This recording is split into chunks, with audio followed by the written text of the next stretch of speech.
ভারতের পশ্চিমবঙ্গ রাজ্যের মুর্শিদাবাদ জেলায় অবস্থিত মুর্শিদাবাদ শহর একটা গুরুত্বপূর্ণ পর্যটন কেন্দ্র। পাশে বয়ে চলেছে ভাগীরথী নদী। এই ভিডিওর মাধ্যমে জানতে পারবেন দুরাত্রি 3 দিনের জন্য মুর্শিদাবাদ কিভাবে ঘুরে দেখবেন, কিভাবে আসবেন, হোটেল কোথায় পাবেন, খাওয়া দাওয়া কোথায় করবেন, কিভাবে সময় কাটাবেন, কি কি ট্যুরিস্ট স্পট রয়েছে, সেখানে কিভাবে ঘুরবেন, তার কত খরচা, কোন স্পটের এন্ট্রি ফি কত, এখানকার বিখ্যাত কি আছে, সমস্ত তথ্য বলবো। মুর্শিদাবাদ ট্যুর সংক্রান্ত টোটাল কত খরচা হতে পারে সেটাও লাস্টে বলে দেব। নমস্কার, আমি অরিত্র। ভিডিওটা ভালো লাগলে প্লিজ একটা লাইক করে দেবেন। প্রথম দিন ভোরবেলা ঘুম থেকে উঠে ট্রেন, বাস বা আপনার নিজের গাড়ি করে মুর্শিদাবাদ চলে আসুন। কিভাবে আসবেন সেটা এবার ডিটেলে বলবো। যদি কলকাতার দিক থেকে আসেন তাহলে ট্রেন হচ্ছে বেস্ট অপশন। কলকাতার চিতপুর স্টেশন থেকে সকাল 6:50 হাজারদুয়ারি এক্সপ্রেস পাবেন। মুর্শিদাবাদ পৌঁছায় সকাল 10:10। এটা হচ্ছে বেস্ট ট্রেন মুর্শিদাবাদ যাওয়ার। টিকিটের ভাড়া সেকেন্ড সিটিং রিজার্ভ কোচে 100 টাকা, এসি চেয়ার কার নিলে 345 টাকা, আর জেনারেল কোচে গেলে 85 টাকা। এছাড়া আপনি যদি চান একদম ভোরবেলা শিয়ালদা স্টেশন থেকে 3:45 শিয়ালদা লালগোলা প্যাসেঞ্জার ট্রেনটা ধরে মুর্শিদাবাদ যেতে পারেন। সেই ট্রেনের ভাড়া 45 টাকা। পুরোটাই জেনারেল কোচের ট্রেন। শিয়ালদা বা কলকাতাগামী ট্রেনগুলো ব্যারাকপুর, কল্যাণী, রানাঘাট, কৃষ্ণনগর, পলাশী, বহরমপুর হয়ে মুর্শিদাবাদ আসছে। আপনি সেখানে থাকলে এই ট্রেনগুলো ধরে আসতে পারেন। এটা গেল ট্রেনের ইনফরমেশন। এবারে যদি বাসে যেতে চান তাহলে বলি, কলকাতা থেকে ডিরেক্ট মুর্শিদাবাদের বাস নেই। সেক্ষেত্রে আপনি চাইলে কলকাতা থেকে বহরমপুরের বাস ধরে বহরমপুর যেতে পারেন, যেটা মুর্শিদাবাদ থেকে 11 কিলোমিটার আগে রয়েছে। কলকাতা থেকে বহরমপুরের বাস আপনি মোবাইল থেকে রেড বাস অ্যাপের মাধ্যমে বুক করতে পারেন। ধর্মতলা থেকে বাসগুলো ছাড়ে, তারপর বহরমপুর নেবে আবার গাড়ি ভাড়া করে মুর্শিদাবাদ যেতে হবে।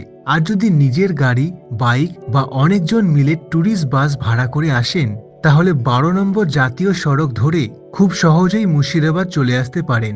Kolkata to Murshidabad by road দূরত্ব 215 কিলোমিটার, সময় লাগে 5 ঘন্টা। তবে হাজারদুয়ারি এক্সপ্রেসে এলে সময় লাগবে মাত্র 3 ঘন্টা 20 মিনিট। তাই ট্রেন হচ্ছে বেস্ট। মুর্শিদাবাদ পৌঁছে প্রথমে আপনাকে যেতে হবে একটা হোটেলে। আপনি স্টেশন থেকে বেরিয়ে একটা টোটো ধরে আপনার বুক করা হোটেলে যাবেন। টোটো ভাড়া নেবে 10 টাকা জনপ্রতি। মুর্শিদাবাদে থাকার কি ব্যবস্থা রয়েছে এবারে বলছি। মুর্শিদাবাদ শহর অনেকটাই ডেভেলপড। অনেক বছর ধরে ডিসেম্বর, জানুয়ারি এবং ফেব্রুয়ারি এই 3টে মাস হচ্ছে পিক সিজন। এখানে বেস্ট হোটেল এবং খুব জনপ্রিয় একটি হোটেল সাগনিক হোটেল। একদম রিজনেবল প্রাইসের মধ্যে রুমের ভাড়া, সাথে অ্যাটাচ রেস্টুরেন্টও রয়েছে। এই হোটেলটা অনেক বছর ধরেই আছে এবং একটা পোর্শন নতুন করে ডেভেলপ করেছে। আপনি চাইলে এই হোটেলে থাকতে পারেন। আমি এই হোটেলে 2 রাত ছিলাম। এই হোটেলের রুমের ভাড়াগুলো একটু দেখুন। বিভিন্ন রুমের বিভিন্ন ভাড়া রয়েছে। যেমন ধরুন, আমি ছিলাম ডাবল বেড ডিলাক্স এসি রুমে, তার ভাড়া 1100 টাকা। তারপর ধরুন triple bed super deluxe AC room, তার ভাড়া 1980 টাকা।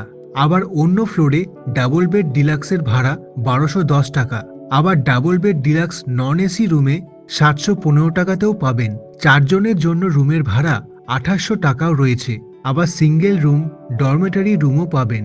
তো মোটামুটি 300-400 টাকা থেকে রুমের ভাড়া স্টার্টিং। একদম 3000 টাকার মধ্যে রুমগুলোর ভাড়া। এই হচ্ছে সাগনিক হোটেলে যোগাযোগ করার নাম্বার। এখানে ওদের ফ্রি ওয়াইফাই রয়েছে, সিঁড়ি দিয়েও ওঠা যায়, আবার লিফটও রয়েছে। 4 তলা পর্যন্ত রুম আছে, তারপর ছাদ। আমার রুমটা 3rd ফ্লোরে দিয়েছিল। সামনেই ব্যালকনি, খুব সুন্দর লাগছিল। ওইদিকে হাজারদুয়ারি যাওয়ার রাস্তা, সামনেই ট্রেন, শপিং মল, তার পাশে বিশাল গাড়ি পার্কিং এর জায়গা, আর এদিকে স্টেশনে যাওয়ার রাস্তা। এই সাগনিক হোটেল ছাড়াও পাশেই রয়েছে নেতাজি আবাস। এটা একটা লজ। এছাড়া আপনাকে কিছু লিস্ট দিলাম সস্তার কিছু হোটেলের। এগুলো 800 টাকা থেকে 1800 টাকার মধ্যে রুম পাবেন। আরও যদি কস্টলি হোটেলে থাকতে চান তাহলে এই হোটেলগুলোতেও দেখতে পারেন। হোটেলের নাম এবং মুর্শিদাবাদ লিখে সার্চ করবেন, কন্ট্যাক্ট ডিটেলস পেয়ে যাবেন। এছাড়া জলছবি হোটেল অ্যান্ড রিসোর্ট, এটাও খুব সুন্দর একটা থাকার জায়গা।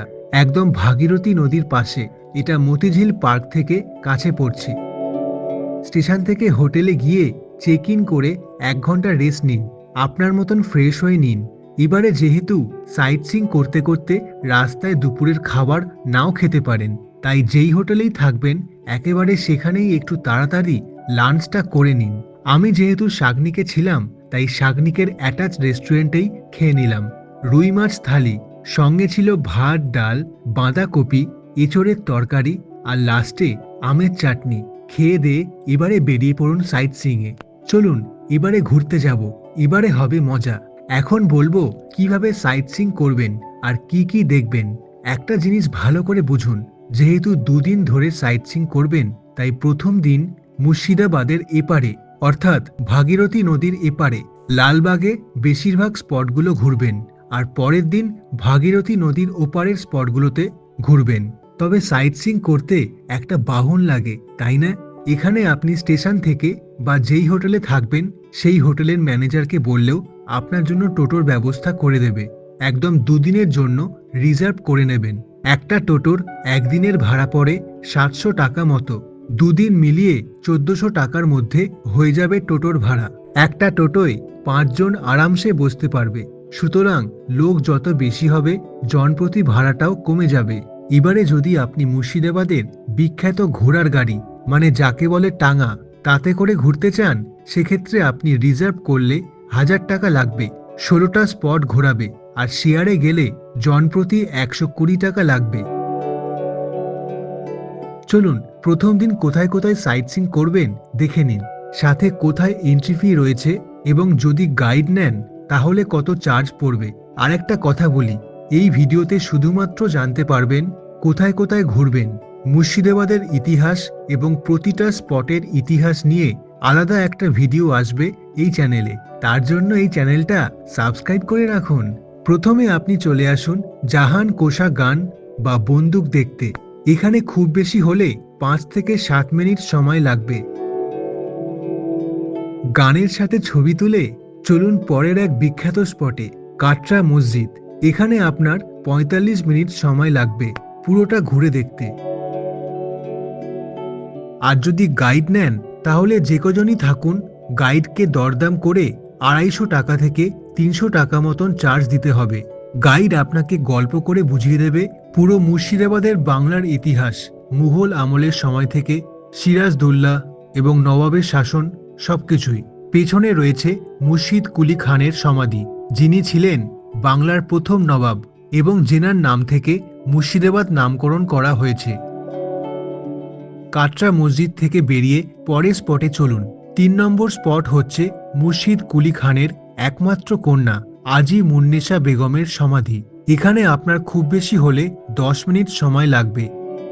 তারপর চলুন চতুর্থ স্পটে। 3 মিনিটের মধ্যে একই রাস্তাতে চলে আসুন 4 নম্বর স্পটে, নবাব মির্জাফর এবং তার পরিবারের 1100 কবরস্থান। এখানে ঢুকতে এন্ট্রি ফি লাগছে 10 টাকা জনপ্রতি। সারি সারি প্রচুর কবর রয়েছে ভেতরে। আপনি চাইলে গাইড নিতে পারেন, আবার নাও নিতে পারেন। এখানে আপনার সময় লাগবে 10 থেকে 15 মিনিট। তারপর আবার এগিয়ে চলুন। যাওয়ার সময় টোটো দাদা বলবে, ওই দেখো বাঁদিকে নেমোখারাম দেউরি, ভেতরে ছিল মির্জাফরের রাজপ্রাসাদ, ইংলিশে বলে ট্রেটার্স গেট। আবার এগিয়ে চলুন। এবারে চলে আসুন মুর্শিদাবাদের এক ঐতিহাসিক এবং second most visited tourist spot, Kathgola garden. এর ভেতর ঢুকতেও টিকিট লাগে। একজনের এন্ট্রি ফি 40 টাকা, ₹40। এই কাঠগোলা গার্ডেন ঘুরতে আপনার 1 ঘন্টা লাগবেই, তার বেশিও লাগতে পারে যদি আপনি এই জায়গা থেকে বেরিয়ে আসতে না চান। ছবি তুলতে তুলতে সময় কেটে যাবে। প্রথমে ঢুকে বাঁদিকে দেখতে পাবেন স্টেপ ওয়েল বা বাউরি, তার বিপরীতেই আছে নতুন আকর্ষণ পাখি ও মাছের ঘর। বিভিন্ন রকমের রং বেরং পাখি দেখতে পারবেন, পাশাপাশি মাছ অ্যাকোরিয়ামে, এমনকি সাজানো গোছানো বাগান রয়েছে। এখান থেকে বেরিয়ে এসে চোখে পড়বে কাঠগোলা প্যালেস। এর ভেতরে মিউজিয়াম আছে। ভেতরে ছবি তোলা কঠোরভাবে বারণ, আর ভেতরে ঢুকতে জনপ্রতি টিকিট মূল্য 20 টাকা লাগে, অর্থাৎ কাঠগোলা পুরোটা ঘুরতে 60 টাকা লাগবে।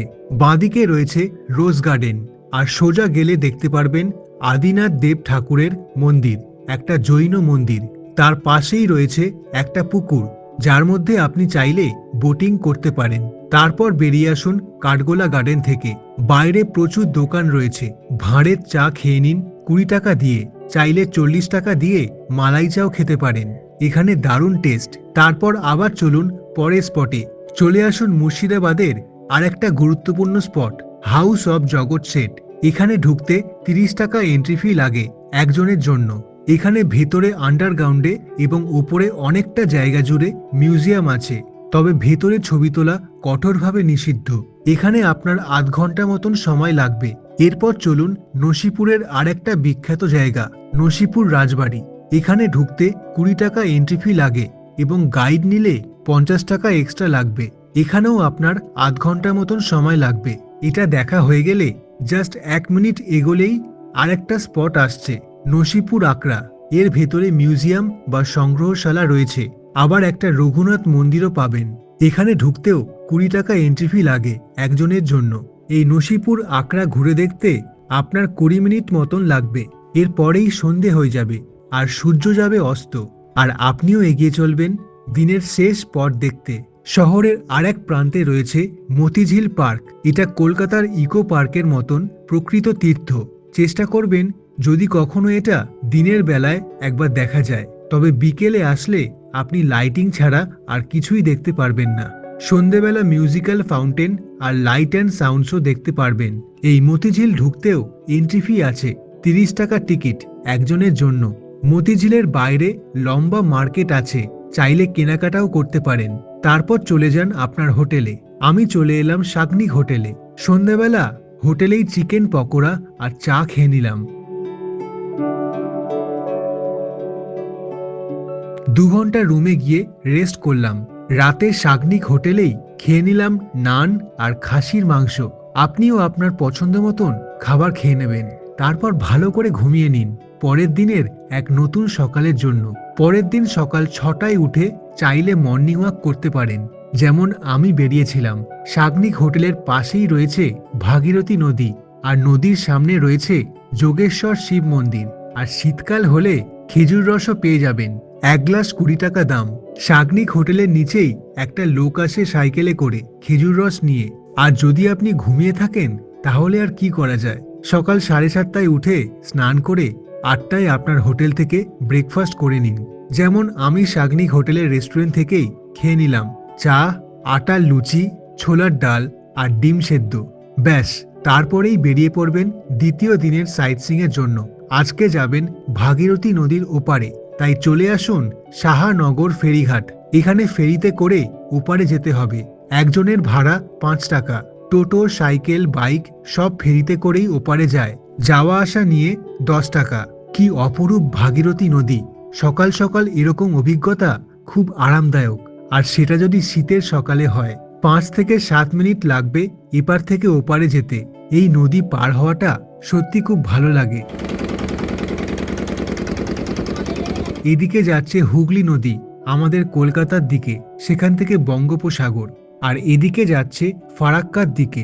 এপারে ফেরি হচ্ছে সাহানগর, আর ওপারে ফেরিঘাট হচ্ছে এলাহিগঞ্জ ফেরিঘাট। ঘাটে উঠে আবার চলুন গ্রাম্য পরিবেশের মধ্যে দিয়ে। দিনের প্রথম স্পট খোশবাগ। এই খোশবাগে আছে সিরাজদৌল্লার সমাধি, পাশাপাশি আরো অনেকের সমাধি দেখতে পারবেন, যেমন আলীবর্দী খাঁ, আলীবর্দী খানের মা, সিরাজদৌল্লার বউ লুৎফুন্নেসা বেগম। বাকি ইতিহাস নিয়ে অন্য একটা ভিডিওতে আলোচনা করব। এই খোশবাগ ঘুরে দেখতে আপনার আধ ঘন্টা মতন সময় লাগবে। তারপর এগিয়ে চলুন পরের স্পটে, পশ্চিম বাংলার মুর্শিদাবাদ জেলার কিরিটকোনা গ্রামের বিখ্যাত কিরিটেশ্বরী মন্দির। এটা 51 সতীপীঠের মধ্যে পড়ে। এখানে সতীর কিরিট অর্থাৎ মুকুট পড়েছিল। একটা মন্দির আছে যেখানে সতীর মূর্তি আছে।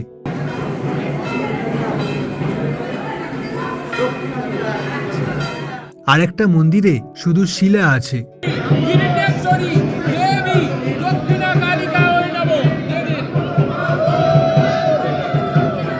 আর চারিদিকে অনেকগুলো শিব মন্দির রয়েছে। পৌষ মাসে পৌষ মেলায় খুব ভিড় হয়, পুরো হৈ হৈ পরিবেশ, জমজমাট। দুর্দান্ত সময় কাটবে এখানে আসলে। চাইলে পুজোও দিতে পারেন। তারপর এখান থেকে বেরিয়ে চলে আসুন, পাশেই আছে এই কিরিটেশ্বরী মন্দিরের আরেকটা মন্দির, কিরিটেশ্বরী মাতার গুপ্ত মন্দির। এখানে রয়েছে কিরিটেশ্বরী মায়ের শিলা, শাড়ি দিয়ে মোড়া। এটাকে বলা হয় ব্রহ্মশিলা। এখানে 5 মিনিট সময় লাগবে আপনার ঘুরে দেখতে। তারপর এগিয়ে চলুন পরের স্পটে। যদি ইচ্ছে করে মাঝপথে দাঁড়িয়ে আমাদের মতন সর্ষে খেতে ঢুকে ছবি তুলতে পারেন, তবে ফুল গাছ নষ্ট করবেন না।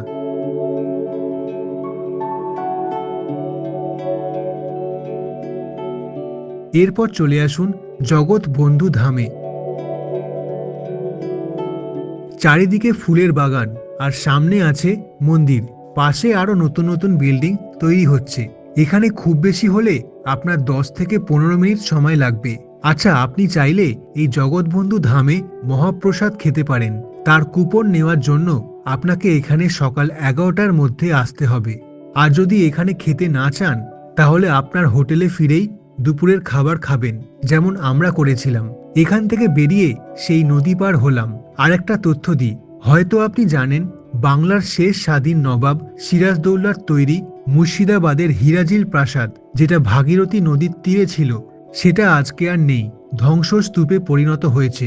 সব আর জলের তলায় সেই সিরাজদৌল্লার তৈরি নিজের প্রাসাদ, হিরাজিল রাজপ্রাসাদ। তারপর হোটেলে ফিরে খেয়ে নিলাম দুপুরের খাবার। আজকে আছে পাবদা মাছ, সাথে ভাত, ডাল, আলু ভাজা, এঁচড়ের তরকারি, শুক্তো আর আগের দিনের মতন আমের চাটনি। আপনিও এরকম ভাবে জমিয়ে খেয়ে আপনার রুমে গিয়ে 1 ঘন্টা রেস্ট নিয়ে নেবেন। তারপর ঠিক 2:30টে নাগাদ বেরিয়ে পড়ুন মুর্শিদাবাদের top most visiting place Hazarduari দেখতে। এই কমপ্লেক্সের মধ্যেই আরো অনেক কিছু দেখার আছে। হাজারদুয়ারিতে ঢুকতে জনপ্রতি এন্ট্রি ফি লাগে 25 টাকা, একজনের জন্য ₹25। তবে হাজারদুয়ারি মিউজিয়ামের ভেতরে ছবি তোলা, ভিডিও করা কঠোরভাবে নিষিদ্ধ। ভেতরে ঘুরে দেখতে আপনার 8 ঘন্টা সময় লাগবে। তারপর বাইরে বেরিয়ে এসে উল্টো দিকেই দেখতে পারবেন নিজামত ইমামবাড়া। ডান দিকে আছে ক্লক টাওয়ার বা ঘড়িঘর। বাঁ দিকে দেখতে পাবেন মদিনা মসজিদ। তার পাশেই রয়েছে একটা কামান, যার নাম বাদশাওয়ালি তোপ। আর হাজারদুয়ারির ডান দিকে কোনায় দেখতে পাবেন ইয়েলো মস্ক। আর চারদিকে বাগান, যার নাম সিরাজ বাগান বা সিরাজ গার্ডেন। এই পুরো হাজারদুয়ারি ঘুরতে আপনার 1.5 ঘন্টা মতন সময় লাগবে। তারপর এখান থেকে বেরিয়ে চোখে পড়বে ত্রিপোলিয়া গেট। এটাকে বলা হয় গেটওয়ে অফ মুর্শিদাবাদ। আর তার পাশে আরেকটা স্পট আছে চক মসজিদ বা চক শাহী মসজিদ। এটা বাইরে থেকেই দেখে নিতে পারেন। তারপর সামান্য একটু দূরে গিয়েই দেখতে পাবেন দক্ষিণ দরওয়াজা বা সাউদার্ন গেট। এটাকে বলা হয় গেটওয়ে টু কিল্লা নিজামত। তার পাশেই দেখতে পাবেন ঘড়ি ঘন্টা। অনেক ইতিহাস আছে, আরেকটা ভিডিওতে বলবো। বাঁদিকে বয়ে চলেছে ভাগীরথী নদী, পাশে নবাব সিরাজদৌল্লার পার্ক, তার পাশে সাদা মসজিদ, আর তার পাশে রয়েছে I love Murshidabad selfie point. অবশ্যই এখানে এসে ছবি তুলবেন। ঠিক তার বিপরীতে আছে একটা ঐতিহাসিক বিল্ডিং, ওয়াসিফ মানজিল প্যালেস বা নিউ প্যালেস বলা হয়। আরেকটু এগোলে প্রচুর চায়ের দোকান পেয়ে যাবেন। ব্যাস, একটাই আছে মুর্শিদাবাদে দেখার। সন্ধ্যেবেলায় হোটেলে গিয়ে আবার টিফিন করে নেবেন। যেমন আমি খেয়েছিলাম চা আর চিকেন পকোড়া। এই পকোড়াটা এখানে দারুণ করে। এবারে মুর্শিদাবাদে আপনি চাইলে কিছু কেনাকাটা করতে পারেন। হাজারদুয়ারির বাইরে দোকান আছে, আবার চাইলে মতিঝিল পার্কের বাইরেও প্রচুর দোকান আছে। এই ফ্রিজ ম্যাগনেটের দাম 20 টাকা। মুর্শিদাবাদে আপনি চাইলে ছানা বড়া খেতে পারেন। সাগনিক হোটেল থেকে একটু হেঁটে গেলেই পড়বে পাঁচরাহা মোড়, যেখানে আছে নেতাজির স্ট্যাচু। পাশেই আছে নেতাজি মার্কেট। তার ডান দিকে এই অন্নপূর্ণা সুইটস থেকেই মিষ্টি খেলাম। আপনিও চাইলে এখান থেকে খেতে পারেন বা বাড়ির জন্য কিনতে পারেন। অনেক রকমের মিষ্টি রয়েছে। আমি ভেতরে বসে রসমালাই খেলাম। চাইলে পুচকাও খেতে পারেন। রাতে হোটেলে গিয়ে আপনার মনের মতন ডিনার করবেন। আমরা খেয়েছিলাম চিকেন বিরিয়ানি, 180 টাকা দাম। তারপর রাতে ঘুমিয়ে পরের দিন আবার ভোরবেলা উঠে মর্নিং ওয়াক করতে যেতে পারেন। যেমন আমরা সকাল 6টায় উঠে হাঁটতে হাঁটতে গেলাম দক্ষিণ দরওয়াজা পেরিয়ে নদীর ধারে, যেখানে সেলফি পয়েন্ট আছে। আগের দিন লাস্টে গেছিলাম। 8 ঘন্টা মতন সময় কাটাতে পারেন। আর এখানেও পেয়ে যাবেন খেজুরের রস। তারপর 8টা নাগাদ হোটেলে ফিরে স্নান করে হোটেল থেকে চেক আউট করে দেবেন। আর হোটেলেই করে নিতে পারেন ব্রেকফাস্ট, যেমন আমরা খেয়েছিলাম চা এবং ব্রেড অমলেট। তারপর বেরিয়ে যাবেন স্টেশনের উদ্দেশ্যে। এবারে আপনি চাইলে মর্নিং ওয়াক নাও করতে পারেন, যদি আরও ভোরবেলা হোটেল থেকে বেরিয়ে যেতে চান, অর্থাৎ আরও আগের ট্রেনগুলো ধরতে চান, সেটা আপনার যেরকম মনে হয়। এবারে আমি ফেরার ট্রেনের কিছু টাইম টেবিল দিলাম। ভোর 5:34 লালগোলা শিয়ালদা মেমু, সকাল 6:21 ভাগীরথী এক্সপ্রেস, সকাল 8:09 লালগোলা শিয়ালদা মেমু, সকাল 10:06 লালগোলা শিয়ালদা প্যাসেঞ্জার। আমরা এই প্যাসেঞ্জার ট্রেনে ফিরেছিলাম। এই ছিল মুর্শিদাবাদের সম্পূর্ণ ট্যুর গাইড। এবারে খরচার ব্যাপারটা বলি। ট্রেনের ভাড়া যদি 200 টাকা ধরি, আপ ডাউন মিলিয়ে হোটেলের রুমের ভাড়া ডাবল বেড রুমের ক্ষেত্রে যদি অ্যাভারেজে ধরি 1100 টাকা, একজনের ভাগে 550 টাকা, তাহলে দুরাত্রির জন্য 1100 টাকা একজনের। টোটো ভাড়া ধরলাম দুদিনের জন্য 1400 টাকা এবং 5 জন একটা টোটোয়, তাহলে একজনের ভাগে 280 টাকা। সবকটা স্পটের এন্ট্রি ফি মিলিয়ে দাঁড়াচ্ছে 195 টাকা। যদি গাইড নেন তাহলে আরো বেশি, তবে কাটরা মসজিদ ঘুরতে আমরা গাইড নিয়েছিলাম, 9 জন ছিলাম, পার হেড 25 টাকা লেগেছিল। আর খাওয়ার জন্য ধরলাম ব্রেকফাস্টে 70 টাকা, লাঞ্চে 120 টাকা, বিকেলের টিফিন ধরলাম আরো 70, আর রাতের ডিনার 200 টাকা। তাহলে দুদিনের খাওয়ার খরচা 920 টাকা। এছাড়া টুকটাক বাইরে কেনাকাটা, মিষ্টি খাওয়া, খেজুরের রস, চা সব মিলিয়ে অ্যাপ্রক্স ধরলাম 250 টাকা। তাহলে মোটামুটি যেটা দাঁড়ায় 3000 টাকার মধ্যে আপনার মুর্শিদাবাদ ঘোরা হয়ে যাবে। তাহলে কেমন লাগলো? আপনার কিছু মতামত কমেন্ট করে জানাবেন অবশ্যই। ভিডিওটা লাইক করে সাপোর্ট করুন আর এই চ্যানেলের পাশে থাকুন আরো নতুন নতুন জায়গার ভিডিও দেখার জন্য। আপনি ভালো থাকুন, ধন্যবাদ।